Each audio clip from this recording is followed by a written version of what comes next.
Oke, Assalamualaikum warahmatullahi wabarakatuh. Salam sejahtera bagi kita semua. Pada kesempatan kali ini, pada pertemuan kali ini kita akan melanjutkan materi yang sudah yang sudah dibahas sebelum-sebelumnya ya. Pada pertemuan sebelumnya kita sudah membahas mengenai diagnosis sistem starter. Pada kesempatan kali ini kita akan membahas mengenai diagnosa sistem pengisian pada kendaraan.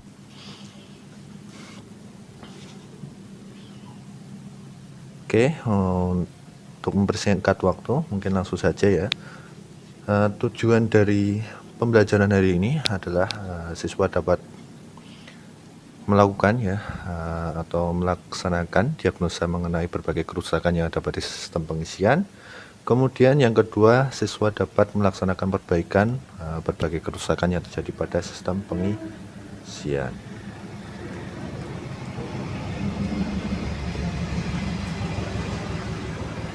Kemudian kita kembali lagi ya membahas mengenai sistem pengisian. Apa sih sebenarnya sistem pengisian itu? Kemudian bagaimana apa fungsinya pada kendaraan ya? Apa yang terjadi jika kendaraan tidak memiliki sistem pengisian ya? Fungsi sistem pengisian sendiri adalah untuk mengisi baterai dan mensuplai kebutuhan listrik untuk berbagai komponen dan sistem lain dalam kendaraan pada saat kendaraan dihidupkan ya. Jadi yang pertama itu mensuplai untuk mengisi baterai ya. Yang pertama itu karena baterai pada kendaraan sendiri harus dilakukan pengisian agar daya listrik yang ada di dalam baterai dapat digunakan seterusnya. Kemudian yang kedua, selain untuk mengisi baterai, dia juga untuk mensuplai kebutuhan listrik pada kendaraan, semisal lampu-lampu, kemudian audio dan lain sebagainya. Jadi apabila pada kendaraan tidak dilengkapi dengan sistem pengisian, maka tentulah kendaraan tidak dapat bekerja dengan baik. Entah nanti lampunya tidak nyala, ya kan?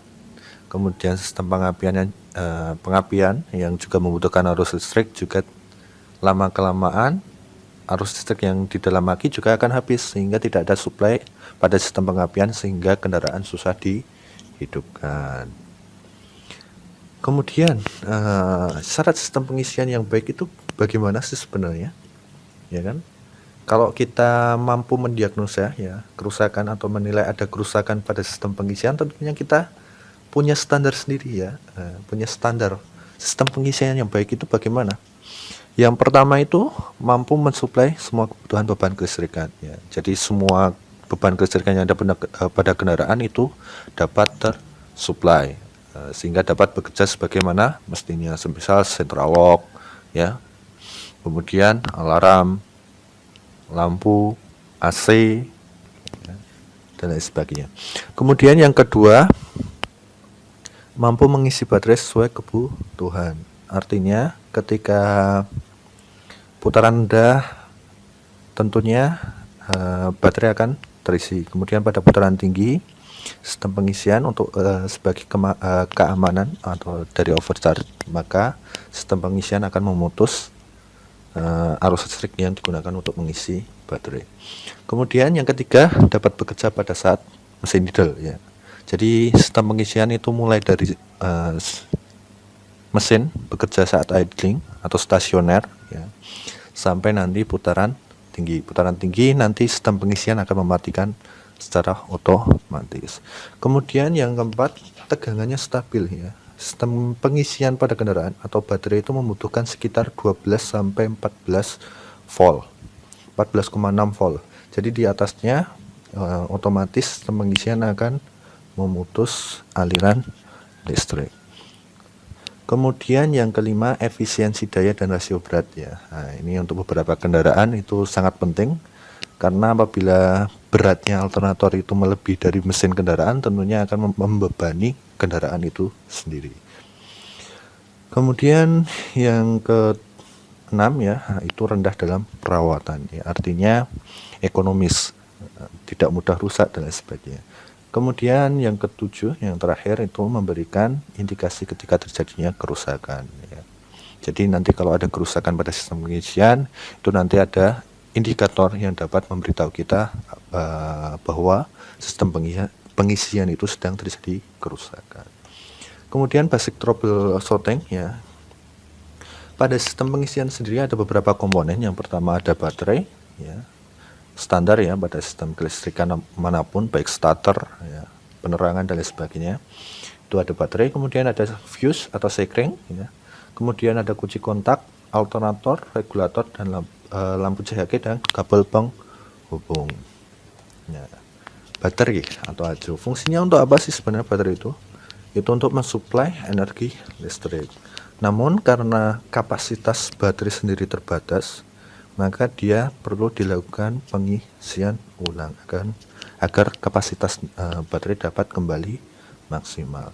Ini ya, ketika pemakaian baterai atau pengosongannya istilahnya itu nanti PB plus PbSO4 2H2SO4 kemudian 2 PbSO akan berubah menjadi 2 PbSO4 dan 2H2O atau air. Kemudian ketika proses pengisian aki terjadi itu 2 PbSO4 plus air atau 2H2O kemudian akan berubah menjadi timbal atau Pb, kemudian PbSO4 atau asam sulfat, asam timbal ya, plus 2H2SO4 atau asam sulfat. Kemudian ciri-ciri baterai yang baik ya. Jadi ketika kita melakukan diagnosa sistem pengisian pada kendaraan, kita harus mendiagnosa satu persatu. Ciri-ciri kondisi atau baterai yang baik itu bagaimana sih sebenarnya? Yang pertama itu voltasenya 12 sampai 13 volt. Itu yang pertama. Kemudian yang kedua, berat jenisnya itu 1,270. Itu artinya kapasitas baterai sudah masih full ya. Kemudian jumlah elektrolit, kemudian secara visual yaitu baik kotaknya bagaimana kondisinya, apakah retak dan lain sebagainya ya kan. Jika terjadi keretakan berarti baterai sudah tidak layak digunakan. Kemudian terminal, bagaimana terminalnya, apakah ada kotoran, karat dan lain sebagainya, itu wajib kita amati ya. Nah ini hubungan tegangan dengan kapasitas baterai ya. Kapasitas baterai yang full itu memiliki tegangan sekitar 12,6 volt dan akan semakin turun ketika kapasitas baterainya berkurang. Sama halnya dengan hubungan berat jenis ya, berat jenis cairan elektrolit yang ada di dalam baterai dengan kapasitas baterai ya. 1,270 itu artinya kapasitas baterai masih 100%. Kemudian akan menurun ya. Kita bisa menggunakan alat hidrometer untuk mengukur berat jenis dari elektrolit baterai ya. Semakin turun atau mendekati angka 1 atau mendekati berat jenis air ya. Berat jenis air kan 1 kg per cm kubik. Makanya ketika berat jenis pada elektrolit baterai semakin menurun atau semakin mendekati air, itu artinya kapasitas baterai sudah menurun. Itu ya untuk diagnosa mengenai baterai. Kemudian sekring ya, sekring tahu sendirilah fungsi dari fuse atau sekring itu sebagai pengaman kelistrikan pada kendaraan ketika terjadi konsleting listrik dan sebagainya. Nah di kendaraan sendiri ya, yang banyak digunakan ada dua jenis yaitu tipe blade, kemudian ada tipe tabung atau cartridge. Itu yang banyak digunakan. Kemudian diagnosanya bagaimana ya? Tinggal kita cek aja hubungan. Namanya fuse sebagai pengaman itu pasti ada dua terminal yang saling terhubung. Jadi ketika kita cek menggunakan avometer atau multimeter atau multitester ya, sama saja itu kedua terminal harus terhubung dengan baik. Apabila tidak ada hubungan berarti sekring sudah mengalami kerusakan atau putus ya. Kemudian kunci kontak. Kunci kontak itu fungsinya untuk apa sih sebenarnya? Kunci kontak itu sebagai saklar ya, saklar penghubung arus baterai atau tenaga listrik pada baterai ke sistem pengisian seperti alternator dan regulator. Kemudian pemeriksaannya bagaimana? tinggal kita cek hubungan menggunakan multitester setiap terminal pada kunci kontak. Standarnya seperti ini. Ketika posisi off, maka tidak ada yang terhubung sama sekali. Artinya 4 terminal ini terputus. Kemudian ketika posisi ACC atau aksesoris, itu terminal B akan terhubung dengan terminal ACC. Berarti di sini ada 2 terminal yang terhubung. Kemudian lanjut ke posisi on atau ignition atau IG ya. Ini ada 3 terminal, B, ACC dan IG. Jadi 3 terminal ini harus terhubung dengan baik. Kemudian ketika posisi ST atau starter, nah ini terminal B akan terhubungan dengan IG dan ST. Kemudian ACC dia akan terputus secara otomatis sebagai keamanan dari kerusakan. Nah, kemudian kita lanjut ya. Setelah kunci kontak ya, alternator. Ini komponen inti pada sistem pengisian ya, alternator. Fungsinya alternator untuk apa sih sebenarnya? Alternator itu sama halnya dengan generator ya. Fungsinya untuk mengubah tenaga putar dari mesin menjadi energi listrik sesuai dengan kebutuhannya ya. Energi listrik nanti digunakan untuk pengisian dan juga untuk mensuplai arus listrik ke berbagai beban kelistrikan yang ada pada kendaraan. Kemudian diagnosanya bagaimana alternator? Nah, alternator yang baik itu bagaimana? Kita cek mulai pemeriksaan visual, mulai dari cover, ya kan? Cover itu seperti ini wujudnya ya. Fungsinya untuk apa sih sebenarnya cover? Itu untuk melindungi berbagai komponen yang ada di dalamnya, seperti rotor, stator, bearing, dan sebagainya dari kerusakan. Pemeriksaannya cukup dilihat secara visual apakah sudah mengalami kerusakan, retak, dan lain sebagainya. Kemudian cek juga bagian lubang bearing apakah sudah aus ya. Apabila sudah aus, maka tentunya akan mempengaruhi kinerja dari alternator itu sendiri, sehingga perlu dilakukan penggantian. Kemudian yang kedua, ini masih bagian luar, terlihat dari luar itu ada puli ya, yang bagian depan ini puli. Kemudian ada V-bell atau drive bell ya, sama. Kemudian ada kipas pendingin. Nah, puli sendiri di sini berfungsi sebagai tempat drive bell ya, untuk meneruskan tenaga putar dari mesin ke alternator. Kemudian drive bell sendiri, nah di sini dia akan menghubungkan dari puli alternator ke bagian crank ya, puli crankshaft yang ada pada mesin, sehingga nanti ketika mesin berputar maka puli alternator juga akan ikut berputar. Kemudian ada kipas pendingin ya, namanya benda bergerak itu pasti akan mengalami panas ya, karena dia akan berputar secara terus-menerus, kemudian terjadi gesekan juga, maka perlulah adanya pendingin ya. Pendingin ini dilakukan oleh kipas pendingin ini. Pemeriksaannya bagaimana ya? Pemeriksaannya gampang sebenarnya, cukup kita lihat secara visual ya, bagaimana kondisinya, kemudian putarannya puli ini apakah masih lancar ya, atau tidak. Kemudian drive bell ini tinggal kita lihat secara visual, kita tekuk aja. Ketika dilihat sudah banyak retakan, maka perlu dilakukan penggantian ya, ini secara visual. Nah, kemudian tegangan drive bell, nah ini kita menggunakan alat ukur ya, kita tekan sebesar 10 kg, kemudian kita ukur berapa tingkat defleksinya. Nah, maksimal standarnya itu 7 sampai 10 mm. Apabila lebih dari itu maka perlu dilakukan penyetelan. Nah, kemudian lanjut. Nah, ini sudah bagian dalam ya, itu ada rotor coil. Di sini berfungsi untuk membangkitkan medan magnet ya. Artinya rotor coil ini bersifat elektromagnetik. Ketika ada arus listrik yang mengalir pada kumparan rotor ini, maka dia akan berubah menjadi magnet yang digunakan untuk menginduksi kumparan yang selanjutnya akan kita bahas ya. Nah, ketika terjadi induksi tadi, maka akan timbul arus listrik yang digunakan untuk proses pengisian dan suplai beban listrikan yang ada pada kendaraan. Kemudian pemeriksaannya apa saja? Yang pertama itu pemeriksaan slip ring ya. Jadi bagian depan itu ada poros 2 itu adalah inti dari pertemuan dari beberapa lilitan atau kumparan yang ada di rotor coil.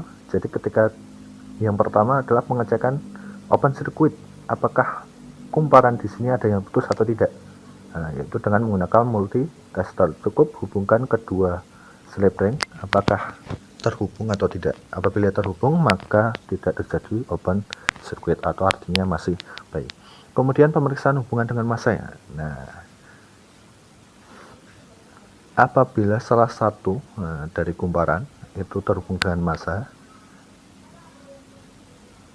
maka akan timbul konsleting listrik. Oleh karena itu jangan sampai ada hubungan dengan massa. Kemudian yang selanjutnya pemeriksaan diameter dan secara visual. Bagaimana kondisi rotor ini? Bagaimana kondisi slip-nya? Apakah sudah aus? Kemudian kita cek juga diameternya ya. Kemudian kita sesuaikan dengan standar yang ada pada kendaraan atau manual book kendaraan, karena setiap kendaraan memiliki standar yang berbeda-beda. Kemudian lanjut yang keempat itu ada stator coil, yaitu ya kumparan yang ada di luar atau stator itu artinya statis ya atau diam. Yang rotor tadi dia yang berputar terus menerus atau terhubung dengan puli alternator. Nah, stator ini berfungsi untuk menghasilkan arus listrik bolak-balik atau alternating current. Jadi arus yang dihasilkan pada stator coil ini masih bersifat AC. Padahal pada kendaraan itu menggunakan listrik DC atau direct current atau searah. Kemudian pemeriksaannya apa saja? Sama sebenarnya seperti rotor karena terdiri dari kumparan. Yang pertama kita memeriksa open circuit. Apakah terjadi kumparan ini putus atau tidak? Maka kita harus mengeceknya satu per satu tiap ujung dari kumparan stator coil. Kemudian pemeriksaan hubungan dengan massa untuk memastikan tidak ada konsleting ya. Nah, selanjutnya yang ada di komponen alternator adalah brush atau sikat. Nah, karena alternator terdiri dari dua komponen yang berbeda. Yang pertama ada yang statis atau diam, stator ya tadi. Kemudian ada yang dinamis atau berputar secara terus-menerus atau rotor coil. Maka diperlukan sebuah komponen yang dapat menghantarkan arus listrik dari komponen yang diam ke komponen yang bergerak. Nah, komponen tersebut adalah brush atau sikat yang menghubungkan arus listrik dari voltage regulator ya, nanti dari regulatornya ke masing-masing slip ring dan slip ring ke massa. Pemeriksaannya apa saja? Yang pertama secara visual, bagaimana kondisi dari brush itu sendiri, apakah ada retak, rompal atau gompel dan sebagainya. Kemudian yang kedua pengukuran panjang sikat nih ya. Penyajikannya berapa milimeter nanti disesuaikan dengan standar yang ada pada buku manual atau manual book kendaraan. Kemudian yang kelima ada dioda ya. Ini yang terakhir. Dioda ya, komponen alternator yang terakhir. Dioda ini fungsinya untuk apa? Ya, tadi arus listrik yang dihasilkan pada kumparan stator itu masih AC atau bolak-balik. Padahal pada kendaraan dibutuhkan arus DC. Oleh karena itu diperlukan dioda atau rectifier untuk mengarahkan arus listrik dari AC menjadi kumparan DC atau menjadi arus listrik DC ya atau searah. Nah, barulah nanti bisa digunakan untuk mensuplai ke beban kelistrikan yang ada pada kendaraan dan juga untuk mengisi baterai. Kemudian selain ada alternator ya, karena mesin pada kendaraan itu berputarnya tidak selalu konstan, artinya idling, kemudian putaran menengah, ada putaran tinggi, maka diperlukan regulator. Fungsinya untuk apa? Yang pertama untuk mengatur lampu CHG ya, apakah nyala, mati ya kan. Kemudian yang kedua untuk menstabilkan tegangan pengisian, artinya tegangan pengisian tidak boleh kurang dari 12 volt, juga tidak boleh lebih dari 14 volt. Ini sebagai pengamanan ya, tidak boleh overcharge dan tidak boleh kurang dari standar. Oleh karena itu ketika putaran idling dan menengah mungkin masih bisa terjadi sistem pengisian atau pengisian masih terjadi untuk mengisi baterai dan supply. Kemudian pada putaran tinggi maka sistem pengisian akan memutus secara otomatis aliran arus listrik yang mengalir ke baterai menggunakan regulator. Pemeriksaannya bagaimana? Tinggal kita cek saja. Untuk regulator sendiri yang digunakan pada kendaraan itu ada dua jenis, yang mekanis ya. Ini masih menggunakan kontak point. Kita tinggal cek aja hubungan antara kontak point yang ada pada regulator. Kemudian tipe IC. Nah, tipe IC ini sendiri apabila sudah arus listrik yang mengalir atau yang dialirkan ke baterai itu melebihi, maka telah terjadi kerusakan pada IC regulator. Nah, dan ini wajib ganti satu part. Kemudian yang terakhir itu ada lampu CHG. Nah, di sini lampu CHG itu ada pada dashboard, ini memberitahu bagaimana sistem pengisian sudah bekerja dengan baik atau tidak.